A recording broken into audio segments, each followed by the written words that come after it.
চিন্তা করতে হবে, চিন্তা করেই সফল হওয়া যায়।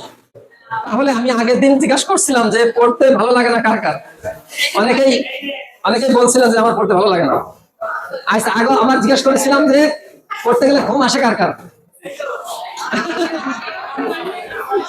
আচ্ছা আচ্ছা, এখন এখন সলিউশন তো লাগবে, সমাধান লাগবে তো নাকি? পড়তে ভালো লাগে না এর মূল কারণ হচ্ছে আমি কেন পড়তেছি এটা জানি না। এক নম্বর রিজন পড়তে ভালো না লাগার, আমি বলতেছিলাম যে আমি কেন পড়তেছি এটা আমি জানি না। তোমরা কে কে জানো বলো তো যে আমি কেন পড়তেছি? জানো? হ্যাঁ, তোমরা জানো না, জানো না, যার কারণে পড়তে ভালো লাগে না। আচ্ছা, এখান থেকে ফেল করতে চাও কে কে? দেখি তো এসএসসি পরীক্ষা ফেল করবা। আচ্ছা, তাহলে সবাই পাস করতে চাও তাই না? আচ্ছা, পাস করে কি করতে চাও একটু শুনি।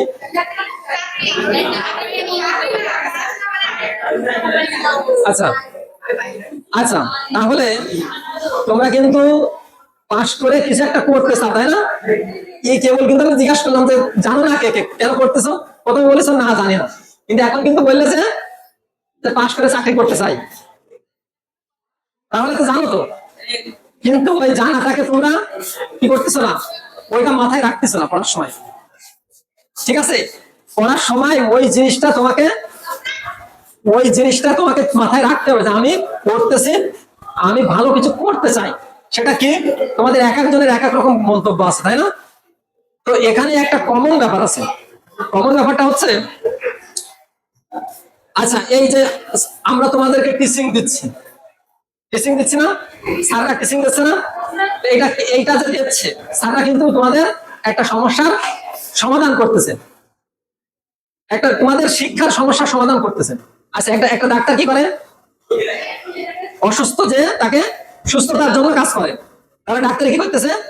অসুস্থ মানুষের অসুস্থ যে সমস্যা, এই সমস্যাটা সমাধানের জন্য কাজ করতেছে ডাক্তার। তাহলে ডাক্তার কি করলো? একটা সমস্যার সমাধান করতেছে। আচ্ছা, একটা ইঞ্জিনিয়ার আছে, সে কি করে?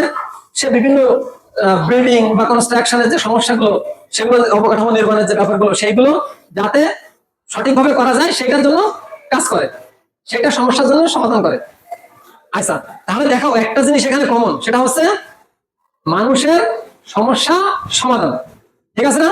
তুমি আশেপাশে তাকিয়ে দেখো, যারাই কাজ করতেছে তারা কিন্তু মানুষের, যারা এই যে কৃষক কি করতেছে? আমাদের যে খাদ্য সমস্যা, এই খাদ্য সমস্যার সমাধানের জন্য কিন্তু কাজ করতেছে। তাহলে এখানে কমন একটা বিষয় কি পেলাম? সব কিছুর মূলে হচ্ছে মানুষের সমস্যা সমাধান। ঠিক আছে না? মানুষের সমস্যা সমাধান যদি তুমি করতে পারো তাহলেই তুমি সফল। এবং আমরা আলটিমেটলি এই কাজটা করার জন্যই কিন্তু আমরা শিখতেছি, আমরা শিক্ষা লাভ করতেছি মানুষের সমস্যা সমাধান করার জন্য। তো এক একজন এক এক দিকে যাবে, মানুষের তো অনেক সমস্যা তাই না? তো এক একজন এক এক দিকে যাবে, এটাই কিন্তু স্বাভাবিক। তো এই যে তুমি মানুষের সমস্যা সমাধান করবা, তুমি হয়তো নার্স হবা, কে হয়তো মেরিন ইঞ্জিনিয়ার হবে, কে হয়তো সফটওয়্যার ইঞ্জিনিয়ার হবে, কে হয়তো মেডিকেল টেকনোলজিস্ট হবে, হ্যাঁ, কেউ হয়তো ডেটা সায়েন্স নিয়ে কাজ করবে, মানে পেশার তো অভাব নেই। তো এইটা কিন্তু প্রত্যেকেই কি করবে? মানুষের সমস্যা সমাধান করবে। তাহলে তুমি যদি তোমার বাড়ি থেকে, ঘর থেকে বের হও, তাহলে হাঁটতে হাঁটতে অসংখ্য দুঃখী মানুষের চিত্র দেখো না তোমরা? দেখো, দুঃখী মানুষের চিত্র দেখো। তাহলে তুমি যখন মানুষের সমস্যার সমাধান করার উদ্দেশ্যে পড়ালেখা করতেছো, এটা যখন তোমার মাথায় থাকবে, তখন তোমার বলে না মোটিভেশন নেই, আমি উৎসাহ পাচ্ছি না, তখন তোমার প্রতি পদে পদে তুমি উৎসাহ পাবা, মোটিভেশন পাবা। যখন তুমি দেখবা যে আমি তো এই সমাজের দুর্দশাগ্রস্ত মানুষের জন্য কাজ করতে চাই, সমাজে অসহায় মানুষের জন্য কাজ করতে চাই, যখনই অসহায় মানুষ দেখবা, তখনই তোমার মনের ভিতরে কিরকম লাগবে? ও, আমি তো এই মানুষটার জন্য কাজ করতে চাই, আমি তো এই জন্যই করতেছি। তাহলে তোমার পড়তে ভালো লাগবে কিনা বলে?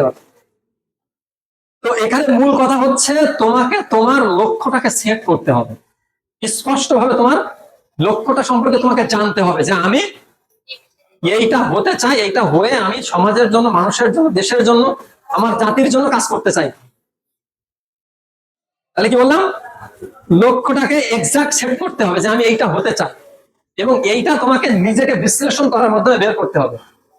আমরা যে মানুষের গড গিফটেড যেটা বলা হয়, মানে ঈশ্বর প্রদত্ত বা খোদা প্রদত্ত, আল্লাহ প্রদত্ত যে বিষয়টা বলা হয়, যেটাকে মানুষের ইংরেজিতে বলে প্যাশন বাংলায় বলে প্রতিভা। তো এই প্রতিভা তোমার ভিতরে কি আছে সেটাকে তোমাকে খুঁজে বের করতে হবে।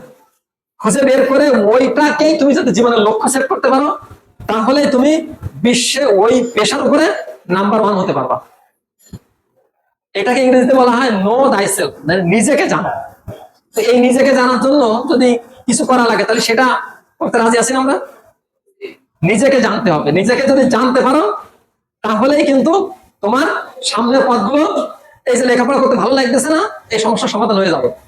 তুমি একটা উজ্জ্বল ভবিষ্যৎ তুমি যখন দেখতে পাবা, তখন তোমাকে পড়া থেকে কেউ বিরত রাখতে পারবে না। তোমার শরীর খারাপ থাকলে তুমি পড়বা, তুমি অসুস্থ থাকলে, তোমার অন্য কোনো কাজের ইমার্জেন্সি থাকলেও তুমি পড়তে চাইবা। এটাকে তোমার নিজেকে তৈরি করতে হবে। তাহলে এটা তৈরি করতে হবে কিভাবে? জি, লক্ষ্য সেট করার মাধ্যমে। ঠিক বলেছেন, লক্ষ্য সেট করতে হবে এবং এটাকে নো thyself, নিজেকে খুঁজে তারপরে। হয়তো পাশে একজন কম্পিউটারে কাজ করে এসে ইয়ে করে অনেক টাকা ইনকাম করতেছে, আমি ওইটা করো না।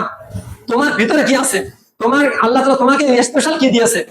পৃথিবীতে যে 800-850 কোটি মানুষ আছে, প্রত্যেকটা মানুষ কিন্তু আলাদা। প্রত্যেকটা মানুষের হাতের ফিঙ্গারপ্রিন্ট আলাদা, প্রত্যেকটা মানুষের তার বংশ পরিচয় আলাদা, মনোভাব আলাদা, তার এমনকি কণ্ঠস্বর আলাদা, তাই না? এটা কি খেয়াল করেছো তোমরা? একটা পরিচিত মানুষ যদি তোমার সামনে দিয়ে হেঁটে চলে যায়, তুমি তার মুখ দেখোনি, কিন্তু পিছন দেখে তার হাঁটার ভঙ্গি দেখে তুমি কিন্তু বলতে পারো যে এই মানুষটা অমুক মানুষ, পারো না? এটা কিভাবে হয়? প্রত্যেকটা মানুষের ডিফারেন্ট।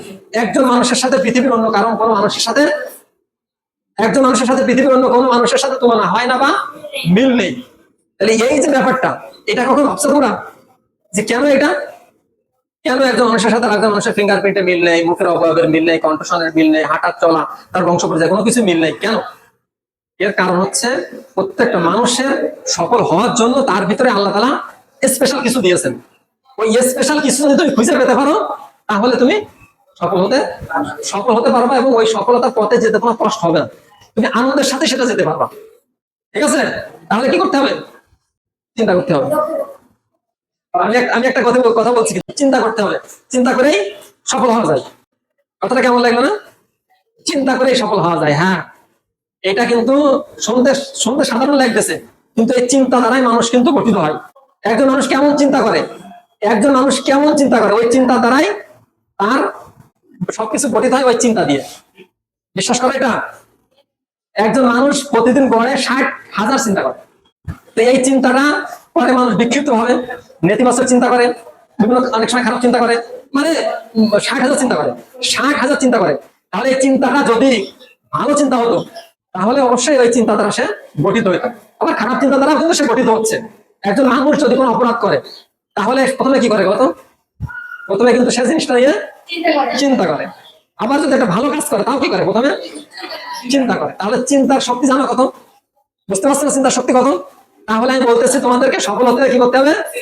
চিন্তা করতে হবে। এর সাথে আর একটা পয়েন্ট যোগ করে দিতে চাই। চিন্তাটা হতে হবে ইতিবাচক, ভালো চিন্তা, হ্যাঁ বোধক চিন্তা। ঠিক আছে? ভালো চিন্তা হতে হবে। তাহলে এই ভালো চিন্তা করতে রাজি আছো কে কে? দেখি তো। ভালো চিন্তা করতে হবে, ভালো চিন্তা। আচ্ছা, এই ভালো চিন্তা, ঠিক আছে, এই ভালো চিন্তা যদি করতে পারো তোমরা, তাহলে তোমরা, আচ্ছা, ভালো চিন্তা যদি করতে পারো তাহলে কি হবে? সফল হওয়া যাবে। হ্যাঁ, ভালো চিন্তা করতে পারলে লক্ষ্য অর্জন করা যাবে, সফল হওয়া যাবে, ভালো মানুষ হওয়া যাবে। তোমরা ভালো মানুষ হতে চাও না সবাই? হ্যাঁ, ভালো মানুষ হতে চাও, সফল হতে চাও, তাহলে চিন্তা করতে হবে, ভালো চিন্তা করতে হবে। ঠিক আছে? আচ্ছা, তাহলে আজকে এই পর্যন্তই থাক।